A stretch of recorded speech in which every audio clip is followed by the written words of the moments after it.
case you guys want to take photos, videos, everything. It's gonna be We good? We're live. All right. Good evening, everyone. Thank you so much for coming out tonight. Thank you, virtual audience, for joining us. I'm really delighted to have Vanessa Lillie back. We've had her here before, and it's a real treat to meet Eliana. Do I pronounce it right? Is it Eliana? Almost. It's Eliana. Eliana. Thank you very much. Eliana Ramage, who is here with her debut novel. It's always kind of scary but thrilling to be a debut novelist at an event in a bookstore, isn't it? I've been loving it. Have you? It was I spent so the book came out September 2nd, and I spent the whole summer being very, very, very scared.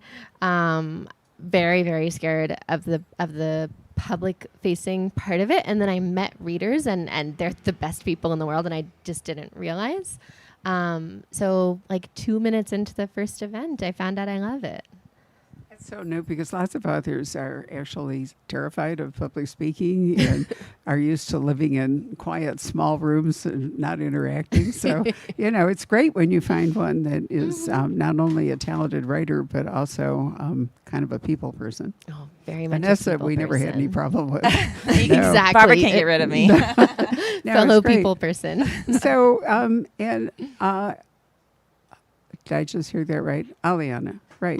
You're very close. Eliana. Eliana. Yeah. Why can't I say that? Because it's okay. hard. Oh, yeah. But there's so many beautiful ways to pronounce. Whatever. All right. Her, over there, was kind enough to postpone coming from her September tour to tonight so that she could be here with Vanessa. And not coincidentally, this is Native American Heritage Month, and which I think is really a really great thing to combine it with Thanksgiving. Yeah. And so there's a Cherokee element to this whole thing, but also other Native American things as well. So it all worked out beautifully.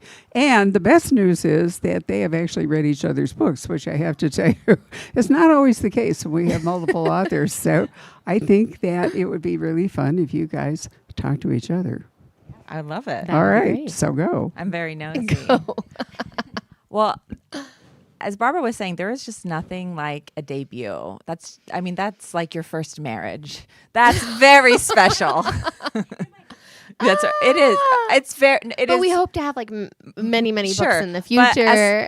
This is my 7th, and I'm here to tell you, there's nothing. So your high school teacher, the friend you haven't heard from 10 years. Like, I feel like everyone wants to celebrate that debut baby. So I am curious about this debut baby coming into the world.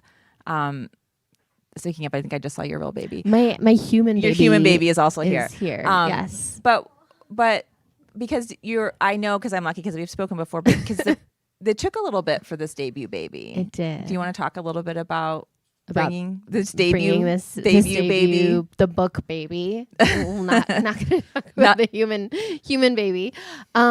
So it started when I was 18. I'm 34 now.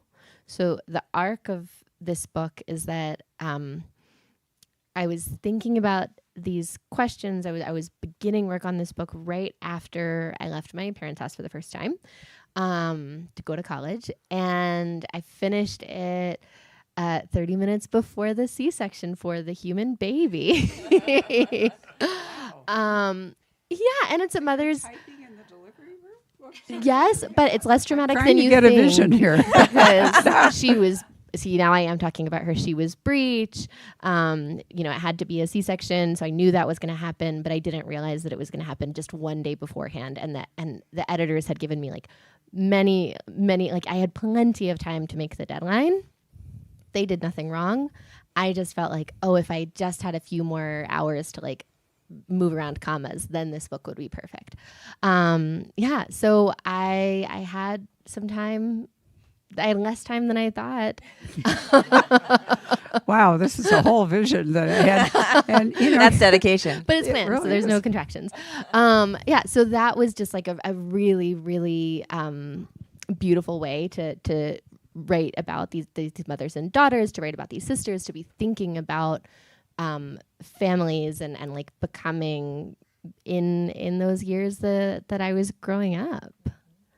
I have another. I'm going to keep going. I've been thinking a lot about ambition because you write about it so well, and I think sometimes ambition in women is sort of judged.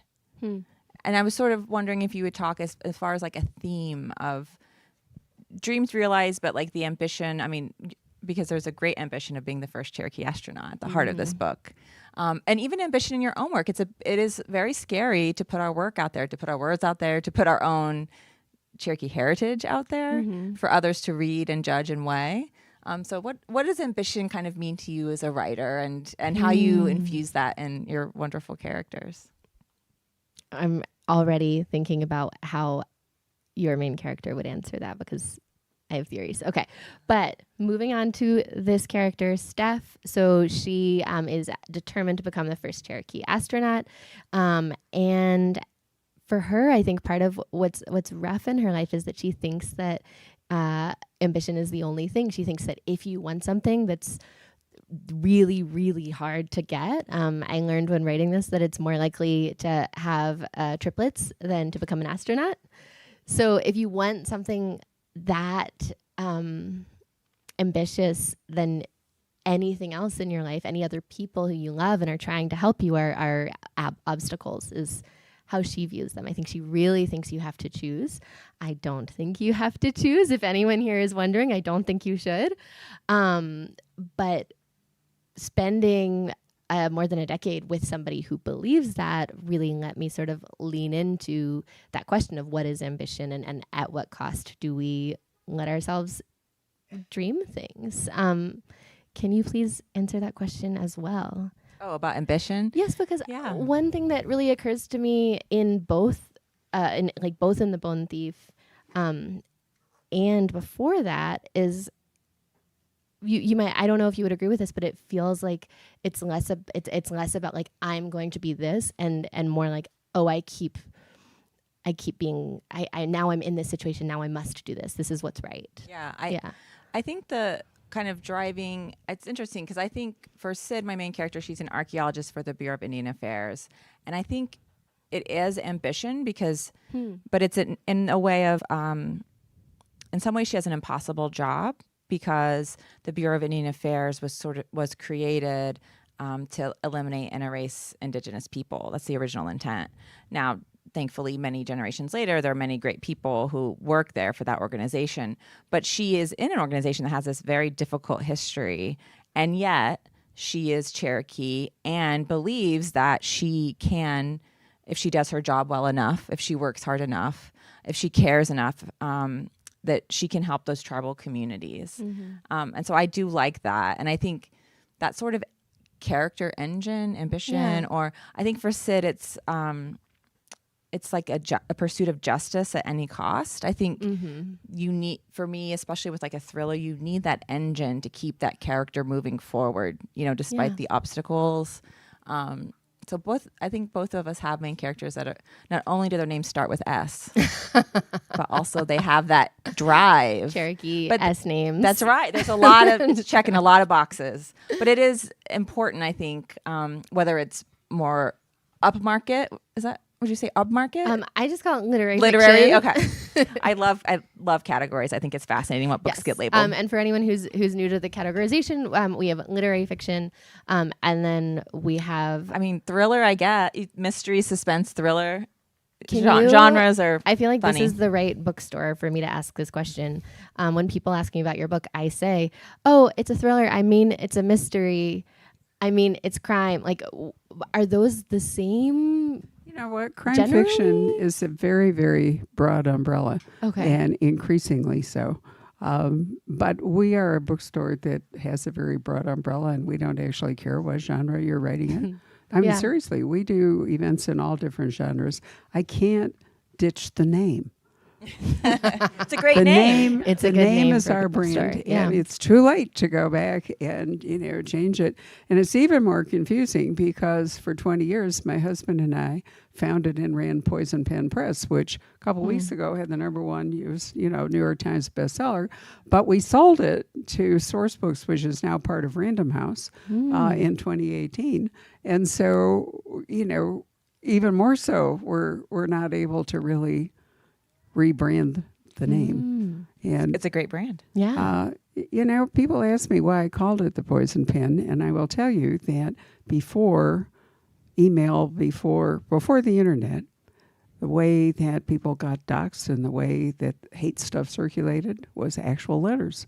So if you read Agatha Christie, there would be somebody in the village with an agenda that would write anonymous, unsigned letters and send them out and create the kind of disaster that frequently now happens, in Instagram or TikTok or wherever it is. And one of the ways that those particular things were reined in would be that they would try to identify the instrument that it was written on. So either somebody's handwriting gave it away, or there would be a misaligned key on the typewriter that was, no, I'm serious, And so the point was that poison pen letters rarely actually stayed anonymous. But, that's a more difficult question today when people can hide behind all sorts of other things. But we're still doing poison pen letters. Yeah. Yeah. So in a way, the name is kind of timeless. It's still there. Yeah. But anyway, you can talk about your book in our bookstore without ever having to make it a thriller if you don't want to. Well, did you know from when you first became a writer that you were going to be writing thrillers? My first book Within that category? I was very lucky because I learned to write from romance authors. I was a member of Romance Writers of America, the DC chapter, and the very first speaker I ever saw was Nora Roberts, which was incredible. And I have a funny story about that, which I won't tell on camera, but I will tell it after. She's incredible. And romance, like a lot of genres, especially this would have been in the early aughts, a lot of people don't take it serious. And it's written by women. It's about love. And I'm here to tell you, no one takes craft more seriously than a romance author. And the ability to get a character from here, sort of unlovable or unready for love, all the way over to ready for the love of their life is very difficult. And people so I think writing romance and humor is the toughest thing to write. So all of that said is I originally wrote a women's fiction because I was kind of in that space. But I kept sort of having murder in it. And so I realized that this isn't working quite right. But I'm so grateful because, if people enjoy my books, the fast-pacedness or the characterization, that's because of romance writers, because they work so hard to deliver these books that really do lean on craft. I could give you a short list of mystery writers who all began in romance. Tess Gerritsen, Linda Castillo, Janet Ivanovich, whole bunch more. But I think what romance teaches you is to write character. Basically romance is the same plot over and over and over again, but you do learn to write character, which then you can move on. Yeah. I loved, and craft sessions. I mean, you go to a romance writer conference and you're working hard. I mean, they really, and they encourage, we would submit first chapters. I'd have first chapters read by other writers and you get critiques over and over. I mean, this is like, it took me about 13 years to be published. So this was very formative for me. I mean, I was getting constant feedback and kind of improving. But I did figure out that I need to, write a thriller, and I've sort of stayed there for the most part. You kept killing people. I did. It's not, that's not going to work for the happily ever after. At least not for everyone.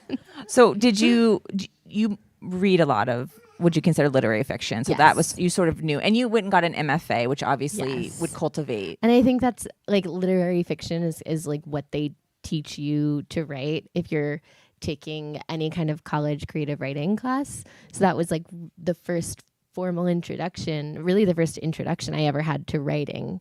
The first time I ever wrote a short story, besides like, essays that I would write in high school for fun for myself. Like the first time I was being taught how to write something, it was literary fiction. And do you feel, and it's so interesting, the communities that pop up. So I go to like a thriller writer conference every year. There's AWP. So have you found the community sort of nourishing creatively? It's so great. Yeah. Right. I, up until 2.5 months ago, and up until 2.5 months ago, I would have always said that the best part of writing is other writers, just because you're writing for so long and you don't know you don't know readers of your work, because all you have is, like you were saying earlier with these workshops, like you just have your friends who are reading your work and you're reading your work, and I feel like we read each other's work, like you just bond in such a way when you're in that world with other people who care about this thing that's imaginary. And then the biggest thing I think that's changed since the book coming out is what I was saying at the very top of this, which is how different it is to get to meet readers. Like these people who, it's not even that I didn't know they were there, it's that they weren't there. And having just one conversation with someone who's read your work, it really, like that one conversation means so much. Yeah, and it is. So what kind of keeps me, I think, going, because writing is pretty hard and lonely. Yeah. Who are writers in this Oh, group? that's a really good thing I to know know. Deborah. Oh, right here. Christina's right here. Just a couple. Mostly readers. But we're readers first. Absolutely. And so the idea that I could bring something into the world that someone gets, some amount of pleasure the way I do when I read a new book, is the coolest thing. That's kind of why I think it makes all the doubt and the rewriting and the rewriting and the rewriting really worth it, because it is so cool to kind of contribute to such a fun, part of life. Fun. But let me add this, that one of the reasons that I have loved crime fiction for 70-some years now is that you get to learn cool stuff. If the writers are really doing their job, you not only get interesting characters and a great story, but you get to learn things that in the normal course of life you might not actually run into. So I can recommend that when you've finished the books, you really pay attention to the afterword and the acknowledgement in both of these books. There are sources listed, there are all kinds of things, and you will come away with not only the pleasure of, reading a good story, but extra knowledge that, who knows, you might one day actually use, but it's sort of cool to have it. Yeah, I love that too. Maybe we can both kind of answer this. The kind of surprises in the research. Yes. Is you feel like you're discovering something, and then the thought of how can I share this in a way that's compelling for a reader. For The Bone Thief, because I was writing about the Narragansett tribe, which is one of the first tribes that saw the boats come over. They were there in the early colonial days, really almost like diplomats negotiating, trying to keep land, trying to keep peace among England, which was always fighting with the Puritans, and they were trying to kind of be in the middle. But there were a lot of historical events that I'd never even heard of. And the Great Swamp Massacre opens the story where remains have been found tied to that. And just like the Cherokee, so being Cherokee, we have, and often people are familiar with the Trail of Tears. We were removed from the South and went to mostly Oklahoma. And a lot of people sort of know of that. But the Narragansett had, and many tribes have their own sort of Trail of Tears. And so the Narragansett had the Great Swamp Massacre. And so it's been really interesting not only to learn about it and write about it, but now as I'm on book tour talking to people, I'll usually ask a Rhode Island crowd, like, who's heard of it? And maybe half the hands go up. And that isn't a judgment. I think that's a really easy thing that can happen, that we don't even know kind of the own history. And so it is a gift to me to be able to like share that in a book, and maybe some people will read it and be interested in learning. I'm sure you had. So this is when the colonists gratuitously attacked the Narragansetts. Yeah, they the Narragansett. So there was it's called King Philip's War, or if you decolonize the phrase, it's the War for New England. And the Wampanoag and King Philip, or Metacom, led that, and the Narragansett stayed out of it. And then the colonists got worried, because the Narragansett were a powerful tribe, that if they were to align themselves with Metacom, that they would lose. And so they preemptively attacked what's called a winter fort, which is really just the homes away from the ocean. So it was mostly women and children and elderly in a place of protection. It was their village. And they snuck in and either murdered them, or there was an enslaved trade. So the Narragansetts were put into slavery and shipped out, or they were put in indentured servitude in homes in Providence. And just a few of them escaped, and actually they escaped with the female sachem Quanpen. She was the last sachem killed during that war, and it was a woman. So it's an alternative Thanksgiving story. For sure, and accurate. Yes, fewer turkey hats. Yes, exactly.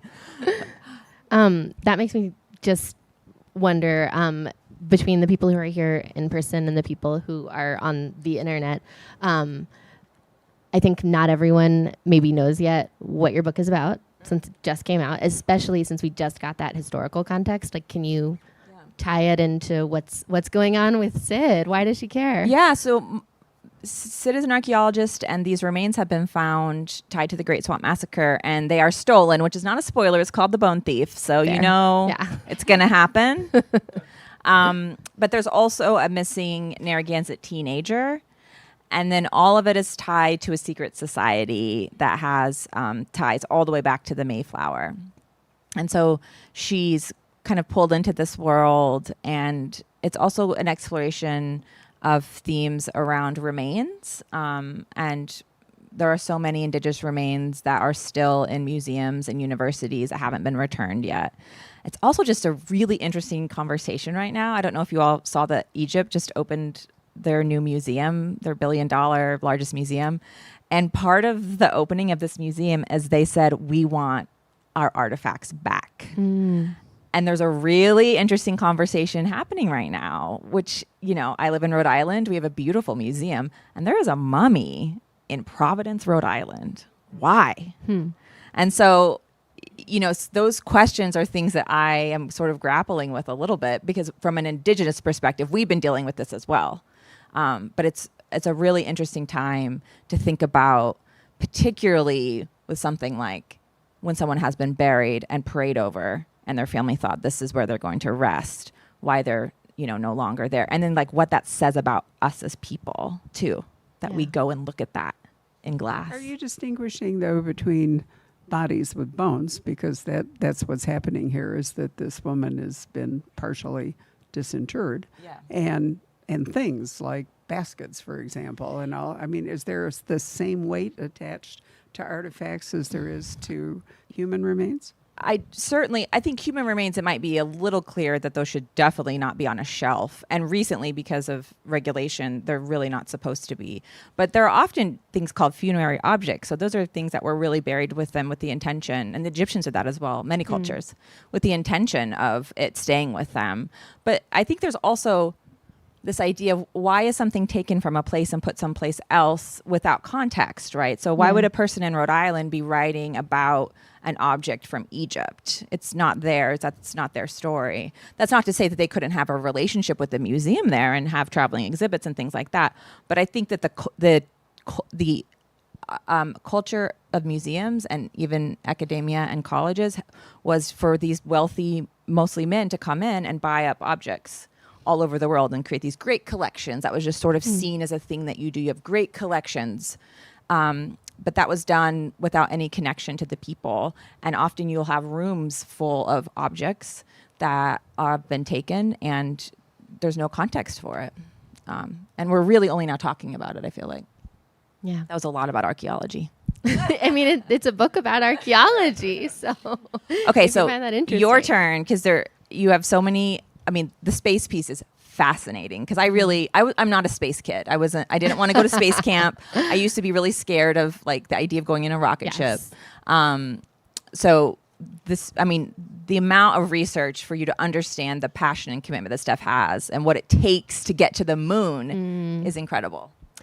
So you're asking about research. Well, yeah. And just, yes, all the things that kind of went into, building that out.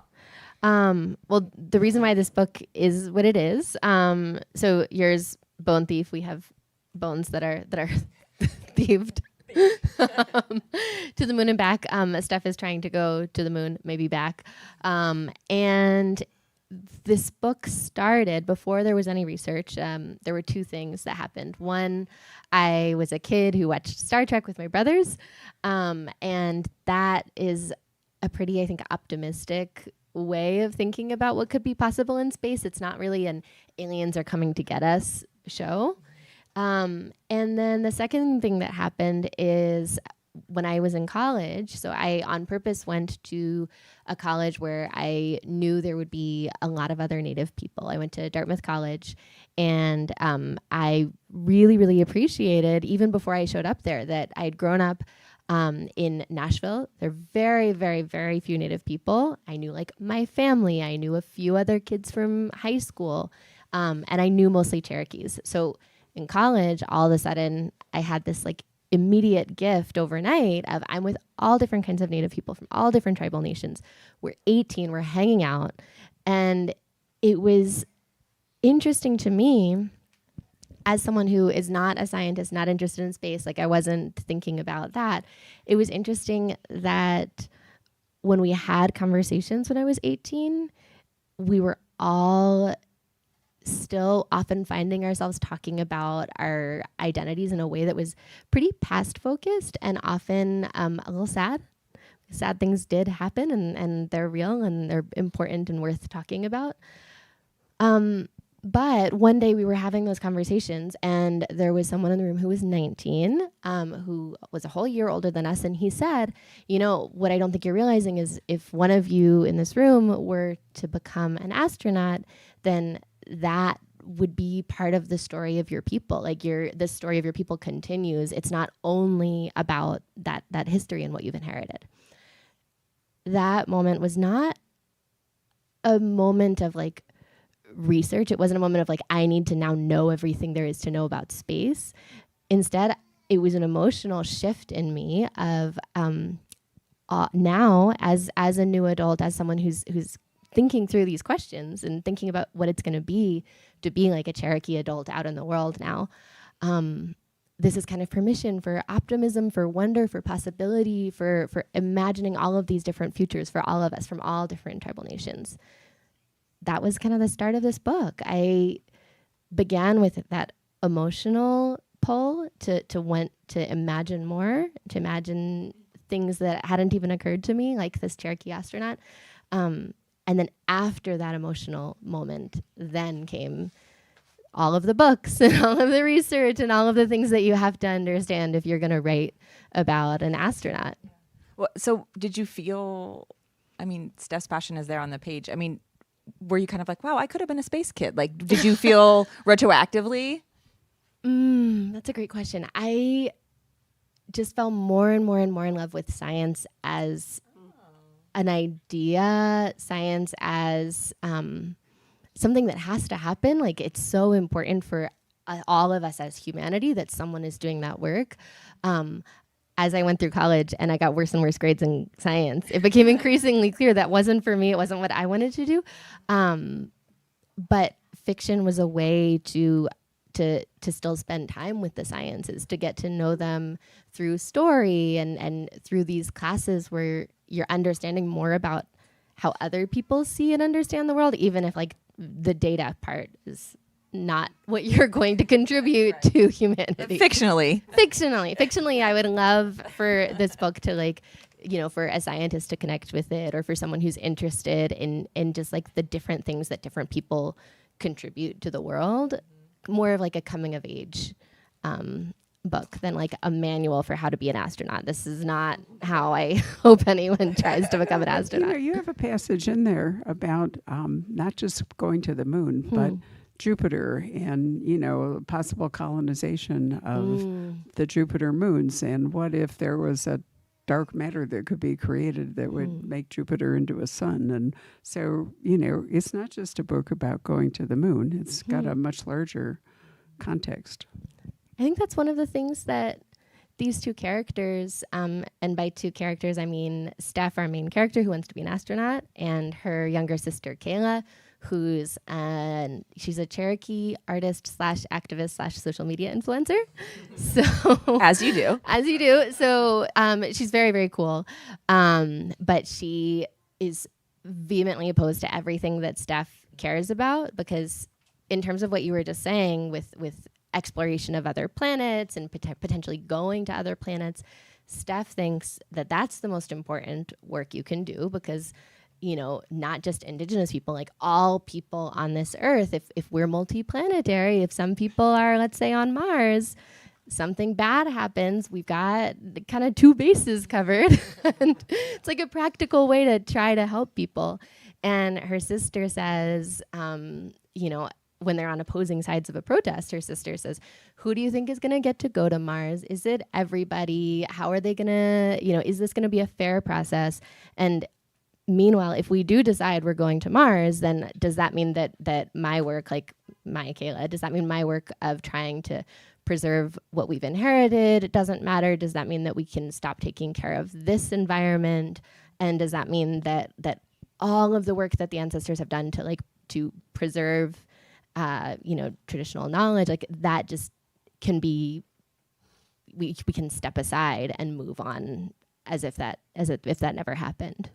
I love that. And that reminds me of kind of a thing that can happen with characters, which I think you're demonstrating, which is like an echo character or a mirror character. Yeah. I love how the conflict sort of naturally yin and yangs. Yeah. Which as readers, we can see that, and it really builds so well between them to reach a boiling point. And I think that's it's a powerful narrative tool, whether you meant to or not. Yeah. But and especially them being sisters, that's just so. I'm thinking about this with the Bone Thief, how sometimes we have characters who are absolutely opposed, like with these 2 sisters in my book, or in your book when I'm editing how I cannot give too much away. There are some obvious villains. Yeah, okay. Yeah, definitely. But then can you talk about how when she goes to, is it the Narragansett annual meeting? Their powwow. Their powwow, yes.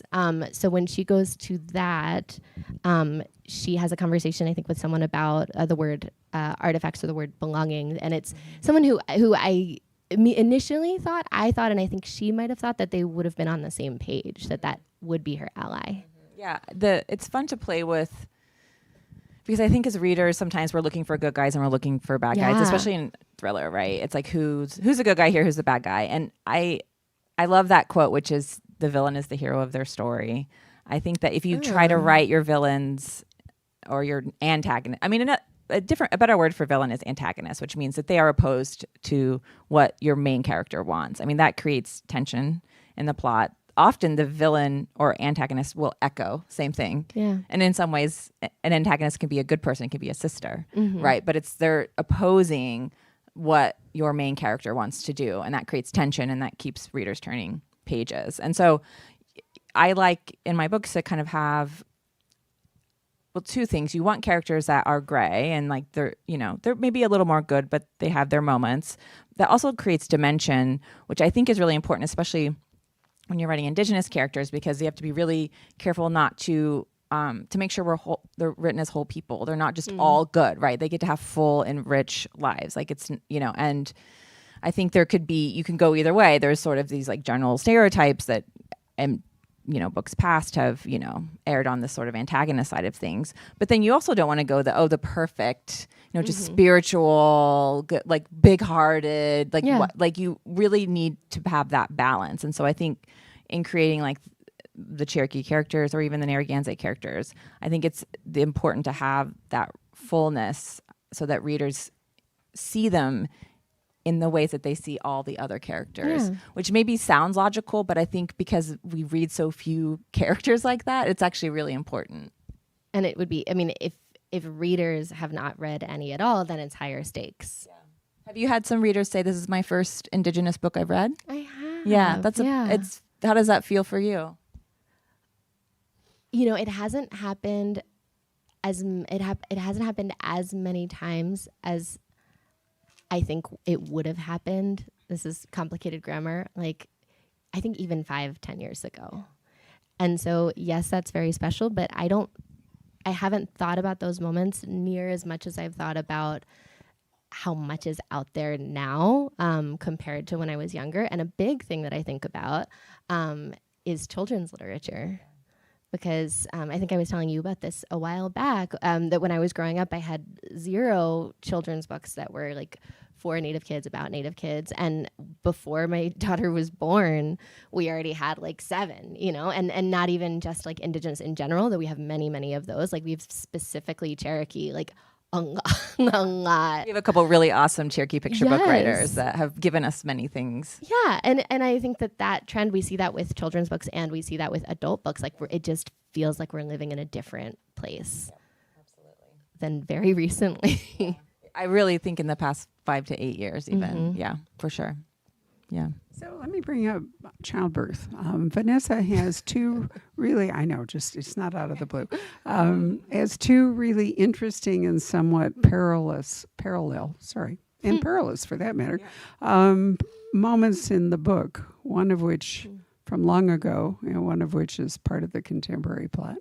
And I thought that was really well done, the way you echoed the original grave, and what I'm not going to say what it was because it would be sort I'm of a realizing spoiler. it's like harder to talk about Yeah. a thriller. I've never tried before. Well, especially in crime fiction, if we're talking biography, we we don't have these constraints, but it is you have to be careful not to spoil the book for readers. But I did really find that echo in the present story a very interesting one, looking back at.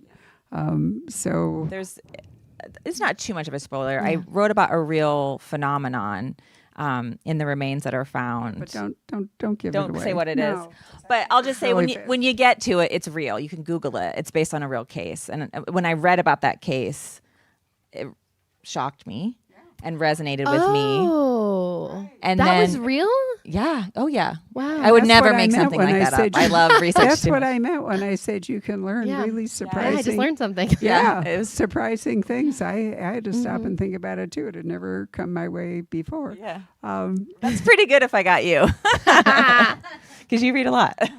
Well, it's just Wow. it's never been part of a story that so far I have read. But anyway, I think part of the craft of writing is foreshadowing, but it isn't always a direct thing. Sometimes you have something in a book that sets up something that comes later, but it's not obvious. And so when you read it, now so you're going to be looking out for it. But the average person reading the book and reading that part up in the front, I think there's an extra emotional punch that you will get at the end of the book from that. Because it demonstrates the danger of what of looming potentially. Exactly. Yeah. So when you were here for your last book, you were in fact in Oklahoma, yes, and then you said you were going to go back to Rhode Island.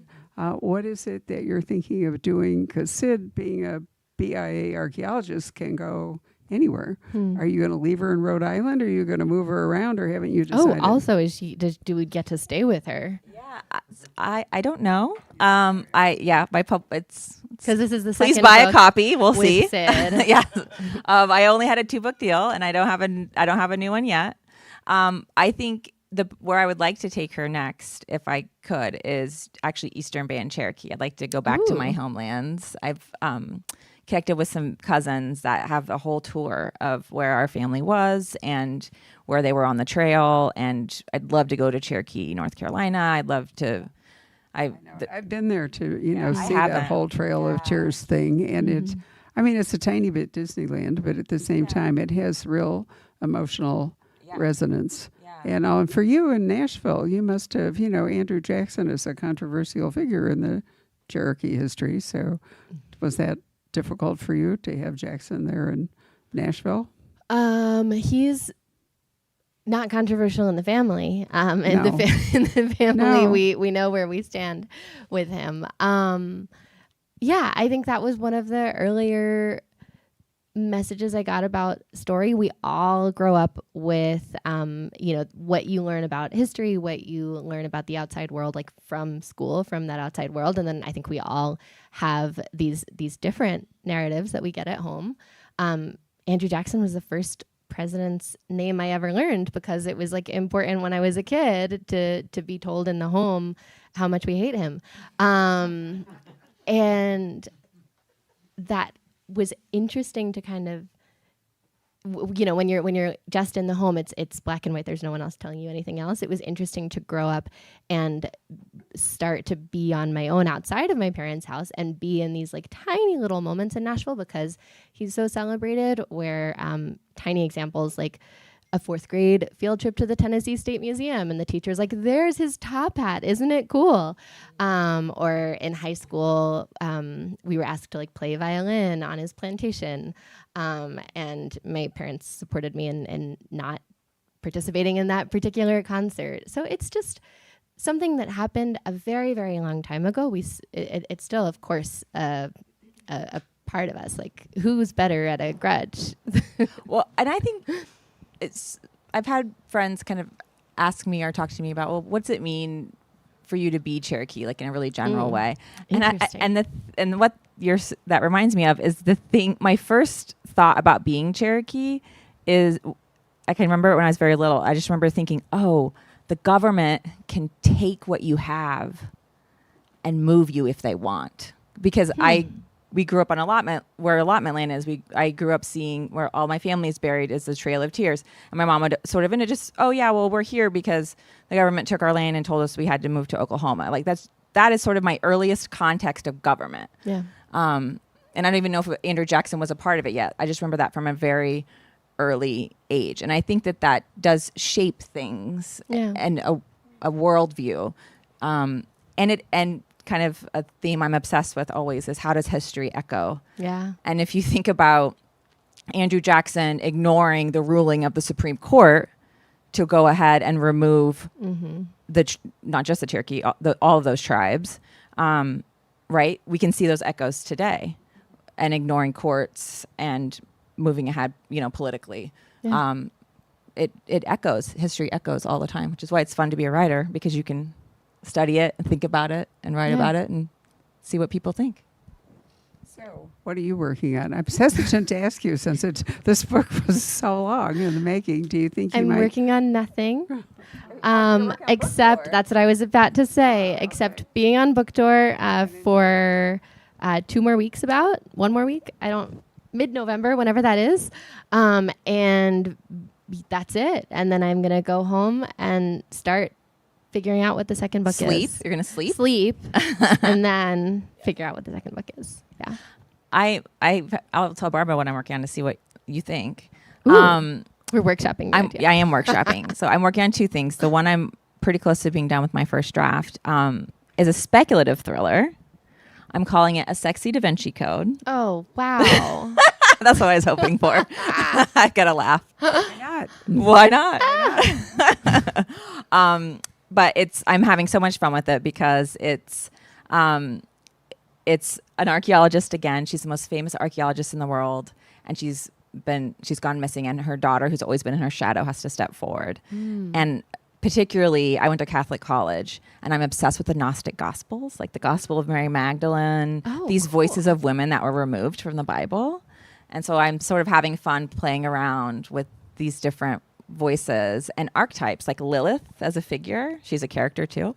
Speculative, you can do whatever you want. But she was a figure in Mesopotamia. She was a figure in ancient Jewish culture, then the Bible, and now Wiccan and other people celebrate her. I just think it's interesting to follow along with these big mythical archetypes in all these different cultures and make it a thriller. Why not? Well, there's my endorsement. Why not? Wait, and that's one thing you're working on. You said exactly. Oh, sharp ears. Christine, you're so good. And then I'm going to go back to Oklahoma. It's called The Cherokee House, and I'm so excited because it is about a poker player on the run from the Kansas City mob. Ooh. I'm a poker player. I love poker, so I'm so excited to write about it. And her only asset to keep her legs from getting broken, oh my God, is her family allotment land and house. But there's a serial killer tied to the property, so she's got to solve the murder. And there's an Eastern Band Cherokee legend with it, the legend of Spearfinger. Oh my gosh! And that legend is she's a Cherokee witch with a long obsidian finger, and she plucks the livers out of. So wait for that one. I love it. Well, see me for publication ideas, right? Yeah. I know it. I love it. Right. Once a publisher, always a publisher. So I do tend to help authors sometimes move into different publishers or different arenas, so we can see how that goes. I think we should see if the audience has questions. Okay. How about that? Right. Anybody like to raise their hand and ask a question? Don't smile like that if you're not going to do that. Yes. You do all this archaeology. Have you studied like archaeology or? Just I said research. Yeah, I've only in a research context. I interviewed archaeologists. We have a local archaeology lab that does, and so I went with them. They haven't had a lot of digs. I'm supposed to go on a dig at some point. Cool.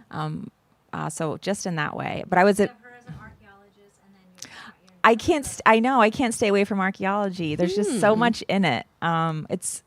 It's funny. I did not intend to do that, and I was a really, really bad science student. But writing about it has been a lot of fun. It seems. I started reading the first one, the blood system. Yes. Yeah. There's a lot of archaeology there. I know this is a question authors either love or hate, so just smile. Okay. The titles, I love both of them. So what's the story behind your titles? You go ahead. Okay, mine is ridiculous. It used to be called Here Men from the Planet Earth. The reason why we stopped is because for like a decade, anytime someone asked me what I was working on, I would say it's called Here Men from the Planet Earth. Number one, here, H-E-R-E, not H-E-A-R. Number two, it's from a plaque that's on the moon. Here men from the planet Earth traveled across the stars, blah, blah, blah, we come in peace. And then number three, I would have to say third caveat is that it has the word men in it, and there are almost no men in the book. It's very much a story about girls and women. And then the publisher didn't like that title because it's awful to have to give 3 caveats everywhere you go. I'm so happy that I don't have to do that everywhere. So there was a Google Doc between me and 2 editors and an agent. My agent, Meredith Kafel-Simonoff, came up with the title. And once she did, which took months for all of us, when she did it, I was very, very grateful. And I realized that having a title that comes from a mother's and daughter story and having a title that has the and back, that like brings it back, the focus back to Earth, those 2 things changed the way I was revising. They changed the story and what I was trying to write towards. It became... There was always a mother character, and it was always more about people on Earth than about the moon. But just having it solid like that, even in terms of the cover art being a volcano instead of, a close-up of the moon, I think it just really... It was almost like having, I don't know, like a photo on the wall of like someone you love, like just a reminder of what matters. So just to give the example of the mother, she becomes a much, much deeper part of the book, and she becomes more complicated, and it's not just kids coming of age, the mother is also becoming and changing, and so just the mother-daughter relationship became much more at the center of things. Will you talk about the cover too? That's the same story. I thought it was I always imagined it being like moon. 'Cause, like if you're not a visual artist, then you think like really kind of black and white like that. And luckily I'm not the cover artist. So what she ended up doing was remembering that there's this section in the book where there's a protest on Native Hawaiian land because NASA is doing a Mars simulation project there. One sister is in favor, one sister is opposed, and having a volcano on the cover kind of it reminds me of like the power of what's here, not just the mystery of what's out there, but like the intensity of what we have right here. It's very pretty. Did like this land in your inbox, or did you guys go round and round with several iterations? There were a couple versions before, but I think what was interesting to learn was how much we also have to think about marketing. So if there's something that's like a little bit too looks a little bit too young, then people might think it's YA, and then if it's not, they'll be disappointed. So it was like just practical considerations beforehand. Right. This is a moment for those of you who haven't heard me say this before, the author has a copyright to the story, but the publisher actually owns the title and the artwork and the production. So even if they consult you, they can overrule you. You're lucky that, your agent participated in it was more of a collaborative thing. But we've had many authors here who didn't like their title or were surprised by the artwork. And, that's just how it is. And this book is with, so something I didn't even know until 2 years ago is that there's different imprints. So Avid Reader Press right here on the spine is the imprint that it's published with. And I love them all so much. It's a really, really great feeling going from what we were talking about earlier of like writing being alone in a room to being this collaborative space with like a team that you really believe in. How about you? Yeah. What about Yeah. you? So I feel like it's either the cover is easy and the title's hard. That was true for this one. So the Bone Thief, the cover almost didn't change at all. I think that landed, and I thought it was cool. I sent it to a couple of my bookseller friends, and they were like, "Yeah, I think that'll pop." They really liked the red. But that title was tough. I had written so many bad titles. We had a Google Doc going. Yes, I could not get there. And my editor was emailing me like, Vanessa, I'm about to walk down the hall to the sales meeting. What is it What called? are we calling it? And one of the things on the list that I'm pretty sure she came up with was just Bone Thief. And then I was like, what about just The Bone Thief? And she's like, I love it. She's really just like, let's just be done. So in the last moment? The last moment possible. It seems so obvious. Yes, I it know. does. A good title does. That's really true. If you've never seen, every once in a while, the New York Times Book Review or somebody else will publish a list of what books that you know by their title, what their original title or what the other titles in motion were, and some of them will really surprise you because the ones that finally land on and that you're familiar with seem so absolutely right. Yeah. But it is interesting to see some of the alternative suggestions. I think Stolen Prayers was the one I was on for the longest time. But everyone's like, what does that mean? I'm like, I don't know. I know what it means, but now that I have marketing brain on, I think it might have attracted a different, like a reader who was Prayers looking for... too. Was, yeah. The Bone Thief is fine. It's good. It's good. Someone who wasn't looking for a Yeah, someone who's looking for a thriller is like, okay. Anybody have a final question they would like to ask? Don't be intimidated. No?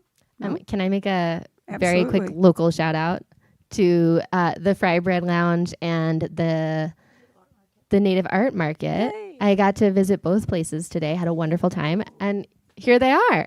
They are. Oh my gosh, how very nice. Thank you all for coming. That's wonderful. Right, we've had authors that have inveigled their Uber driver in. Really? Yep, and I didn't know you could do that. Well, apparently it happens, and we have a relationship with the hotel that, and sometimes they send their guests, but sometimes some of the staff comes over. And actually, I just got back from Japan after spending October there, and the valets are all going, we were so worried. We thought you were sick. Where have you been? Because I run a taxi service for authors because I don't think it's, I mean, they're our guests and we should be hospitable. And so I generally pick them up and take them back and often feed them. And, it's all sort of part of coming here, which I like. But I was really kind of surprised at the, They missed you. Yeah. Well, they can recognize the car. It's not really me, but they see the car. At one point, I had this fabulous one. My Mercedes, before this, had a front license plate cover. And at the Santa Fe Opera in the gift shop, I bought a fabulous New Mexico license plate that said Diva. And they always knew it was me when I drove in with the with the Diva. But unfortunately, it doesn't work on this car. But there we are. Anyway, thank you, virtual audience, for joining us. Much appreciated. Thank you all for coming tonight. And if you would like to get a book signed or take a photo or whatever you'd like to do, talk to the authors. Please line up. I think it's best if you guys stay here because you're kind of at signing and photographing height. So I'll get you some Meaning pens. very tall. All right. Thanks Great. very much, Thank guys. you for so much, having us. everyone.